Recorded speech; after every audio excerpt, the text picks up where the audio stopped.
কর্মবিরতির ষষ্ঠ দিনে নৌ পরিবহন উপদেষ্টার আগমন ঘিরে দিনভর উত্তাল ছিল চট্টগ্রাম বন্দর এলাকা।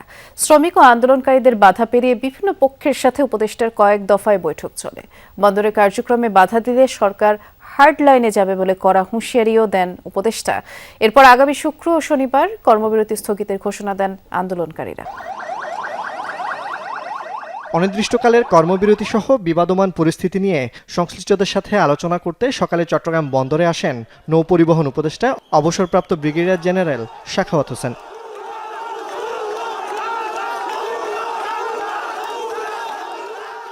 এ সময় শ্রমিক কর্মচারীদের তোপের মুখে পড়েন তিনি।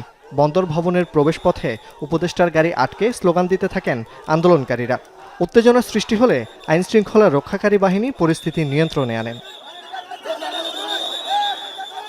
পরে নৌপরিবহন উপদেষ্টা বন্দর কর্তৃপক্ষ, আইনশৃঙ্খলা বাহিনী, শ্রমিক ও আন্দোলনকারী এবং ব্যবসায়ীদের সাথে কয়েক দফায় বৈঠক করেন। বৈঠক শেষে উপদেষ্টা এনসিটিতে বিদেশি অপারেটর নিয়োগের চুক্তি হবে বলে সাফ জানিয়ে দেন। চুক্তি তো হবে, চুক্তি বোধহয় ঠেকানো যাবে না, কিন্তু চুক্তিটা কি লেভেলে হবে সেটারও কথা একদম পরিষ্কার। এবং আমি কোর্টও ওই বক্তব্যের সাথে একমত হয়েছে, অনেক একমত হয়েছে। এটা আশা করি না যে কোনো কিছু চাপাইয়া দেওয়ার মতো কোনো কিছু এই সরকার করবে। বন্দরের স্বাভাবিক কার্যক্রমে কেউ বাধা দিলে সরকার হার্ড লাইনে যাবে বলেও হুঁশিয়ারি দেন উপদেষ্টা। যা ঘটছে সেটা যে এখান থেকে ঘটছে তা নয়, এর পিছনে অনেক অনেক অনেক লোকের ইন্ধনও আছে, যেটা আমি মনে করি। যদি কেউ বাধা দেয়, যারা কাজ করতে চায় তাদেরকে বাধা দেওয়ার কথা উঠেছে, বাধা দিলে সরকার হার্ড লাইনে যেতে বাধ্য হবে।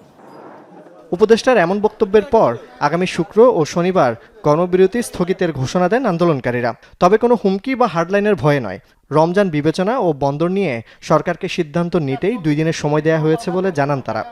সরকার যদি চূড়ান্ত চুক্তিতে চলে যেতে চায়, নিশ্চয়ই আমরা ঘরে বসে থাকবো না। আমরা কারো হুমকি ধমকিতে, হার্ডলাইন টার্ডলাইনে এই সমস্ত বিষয়ে আমরা ভীত বা সন্ত্রস্ত নই। শুধুমাত্র দেশের মানুষের রমজানের কথা চিন্তা করে উপদেষ্টা মহোদয়ের কথায় আমরা আশ্বস্ত হয়ে আমরা এই 2 দিন কর্মসূচি স্থগিত করেছি। জুবায়েত ইবনে শাহাদাত, যমুনা নিউজ, চট্টগ্রাম।